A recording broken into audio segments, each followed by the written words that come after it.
5 urteetan 735 etxe bizitza eraikitzea bultzatuko du Nafarroko gobernuak, Etxeon markapean. Nafarroko lehendakariak oinarrizko gizarte zerbitzuetako profesionalak zoriondu ditu, ekitatearen eta personen duintasunaren alde 40 urtez egindako lanarengatik. Plumero de la Pamparen aurka borrokatzeko estrategi transnazional batekin bat egin du ingurumenak eta sensibilizazio kanpaina abian jarri du. Lizarraldeko beste 27 udalek eta 58 kontzejuko bat egin dute zaintzak berdintasun handiagoarekin banatzeko itunarekin, TEDER landa garapenerako agentziaren bidez. Palestinarekin elkartasunak urriaren 4an Iruñan mobilizatzeko deia zabaldu du.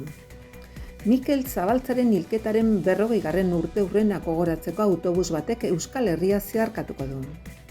Pirineotako Behi Haziendaren enkante nazionala ospatuko da asteburuan Elizondon.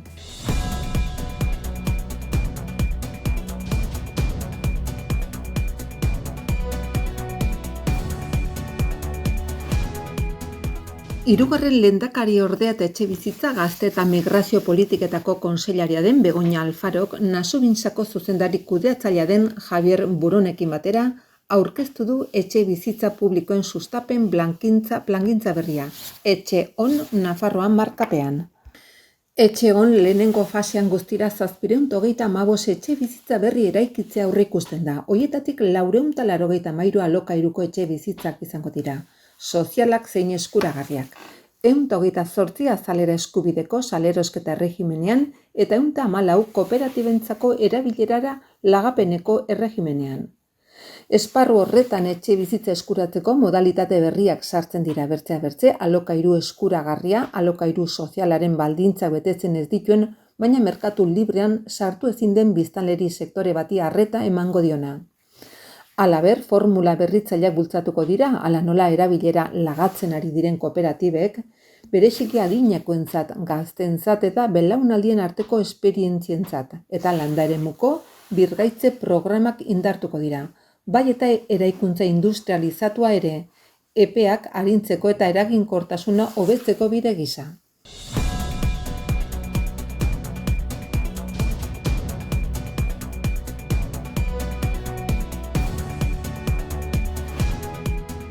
Nafarroko gobernuko lehendakariak Nafarroko oinarrizko gizarte zerbitzuen 40. urteurrenaren ospakizunean parte hartu du eta ekitaldian hoietan lan egiten duten profesionalak zoriondu ditu.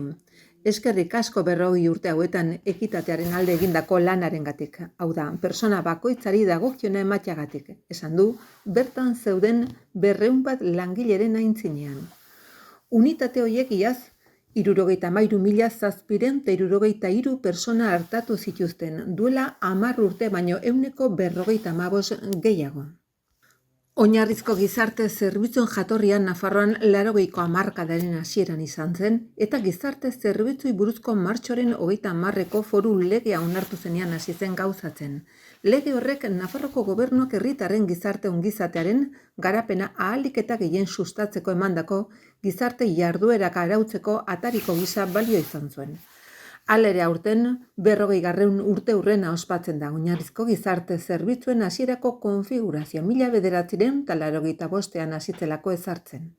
Izan ere, Nafarroko udalerrietan oinarrizko gizarte zerbitzuak ezartzeko diru laguntzen deialdia onartu zen lehen urtean, 15 zerbitzu aurkeztu ziren.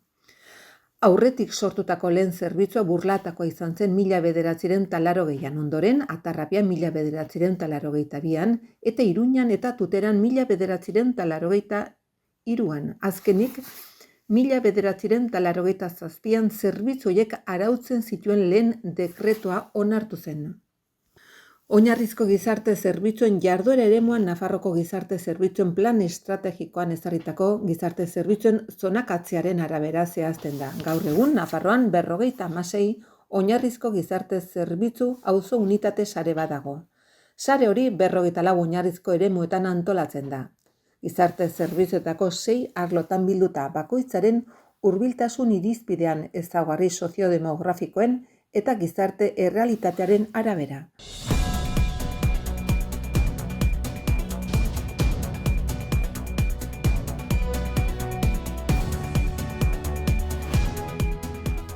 Landa Garapen eta Ingurumen departamentuak bat egin du kortaderia seiloanaren kontrako borrokatzeko estrategin transnazionalen batekin. Landare exotiko inbaditzaile hori Plumero de la Pampa bezala ezagutzen da gehiago. Gainera, sensibilizazio kanpaina bat abian jarri du departamentuak.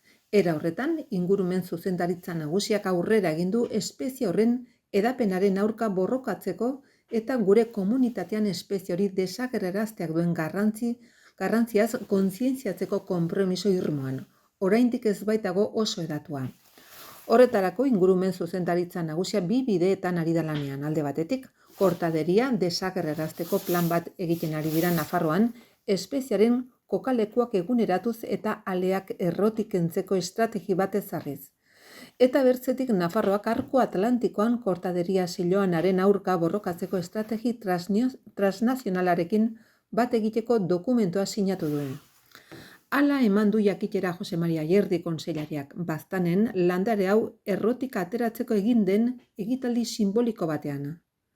Adierazi duenez, Nafarroan oraindik garaiz gaude gure biodibertsitatearantz hain kaltegarria den landare exotiko inbaditzaile horren edapena geldiarazteko eta horregatik bi norabide lantzen ari gara, bai ingurumeneko zuzendaritza nagusiaren plan tekniko batean, bai herritarrak eta tokiko erakundeak sensibilizatzeko plan batean, espezie horren landaketak ez egiteko eta aleak foku esanguratsuak sortu baino lehen erauzteko beharraz jabetu daitezen. Oraingo hontan eta joan den maiatzean Zizur Nagusian egindako ekitaldiaren ondoren, Baztan Bidasoako eskualde izan da fokua jartzeko aukeratutako tokia. Basozainak zona horretako ingurumen zaintzaileak aldez aurretik prospekzio lan bat egin ondoren, Erkizko Arrobiko landariak kentzeko ekitaldi bat eginda. Zeinetan Baztango udalak eta Arrilan SL enpresak ere parte hartu duten. Enpresa hori arrobiaren aprobetxamenduaren esleipeduna da eta bere makinak eskura jarri ditu bertan dauden aleak erauzteko. Horrez, gainera ingurumen arazo horren sensibilizazioan aurrera egiteko ingurumen departamentuak kanpaina bat abiarazi du, ez erori Pampako lumadunaren trampan lelopean. Aldi berean departamentua modu koordinatuan ari da lanean Monika Aranda artistarekin, artea integratuz ingurumen politiken neurri osagarri gisa. Nafarroko artista honen exotik proiektuak landare hontan zentratuta geldialdi bat egingo du Bertizko jauregian urriaren 4tik hilabete osoan zehar. Plumero de la Pampa eta kortaderia espezie inbaditzaile bada, Hego Ameriketatik datorrena, bere itxura ikusgarriak arazo ekologiko larri bat ezkutatzen duen naturalizatzera eta paisaiaren parte izatera iristen den eremuetan, bertako landaredia lekuz aldatuz, sute arrisko areagotuz eta arnasketa arazoak sortuz. 2007az geroztik estatu osoko espezie exotiko inbaditzaileen katalogoaren barne dago, eta beraz debekatuta dago oro har espezie honen jabetza, garraioa, trafikoa eta merkantzia.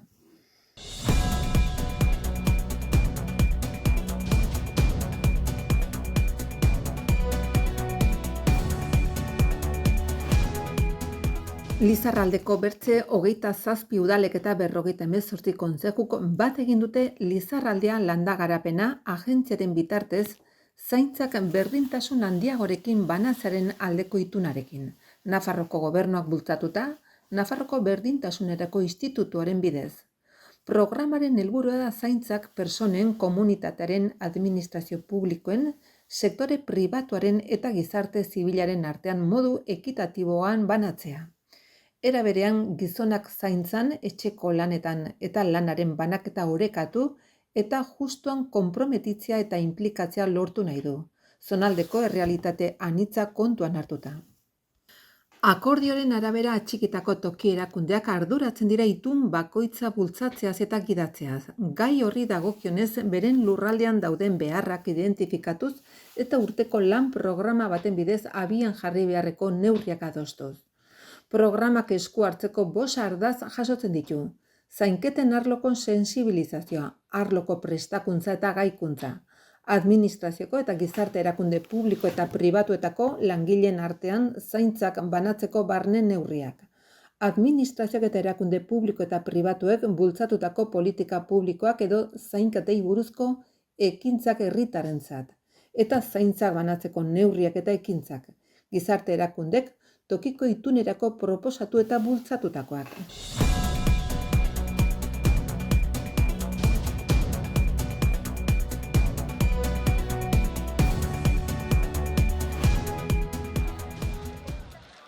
Palestinarekin elkartasuna plataformak manifestazio nazionala deitu du urriaren 4 Iruñan. Izan ere, egun horretan hasi zen Israelen azken erasoaldia, erresistentzia palestinarraren ekimenaren ondoren. Plataformaren arabera, Palestinako egoera izugarri larritu da azken 2 urteetan, batez ere Gazan, baina baita Zisjordanian ere, non Israelek aurrera egiten duen lurralde iparraldetik hegoaldera banatzea helburu duten kolonia berriekin.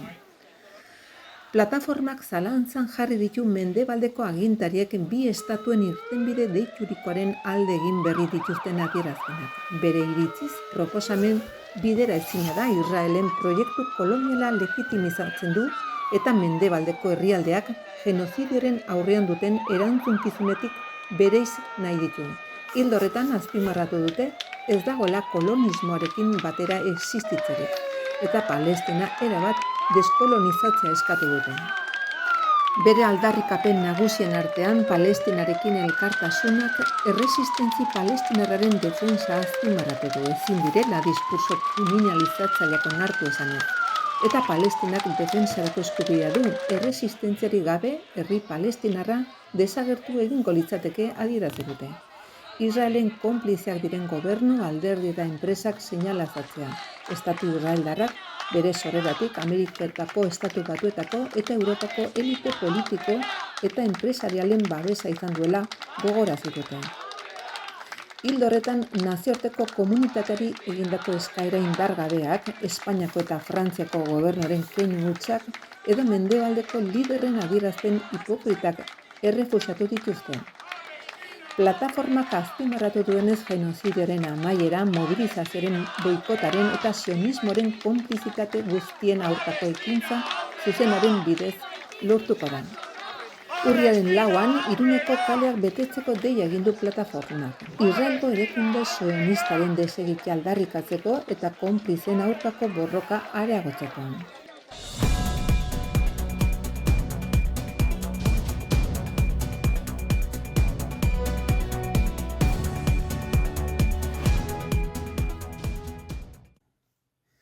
2025ko azaroaren 26an 40 urte beteko dira Guardia Zibilak Mikel Zabaltza Garate atxilotu, torturatu eta hil zuenetik.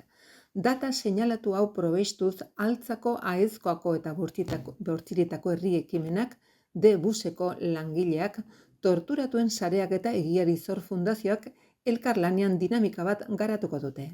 Dinamika honek autobus bat, erakusketa bat eta ekitaldi nazional bat barne biltzen ditu. Azaldu dutenez memoria ariketa bat izanen da, gogoratzeko Zabaltza estatuko indarkeriaren biktima izan dela eta horrela aitortu dela ofizialki urte askotako borrokaren ondorioz. Hala ere, aitortza instituzional hoiek ez dute kontakizun osoa azaleratu. Zer gertatu zen zehazki non, nork, nola, erantzunen bilagoaz gogoratu dute.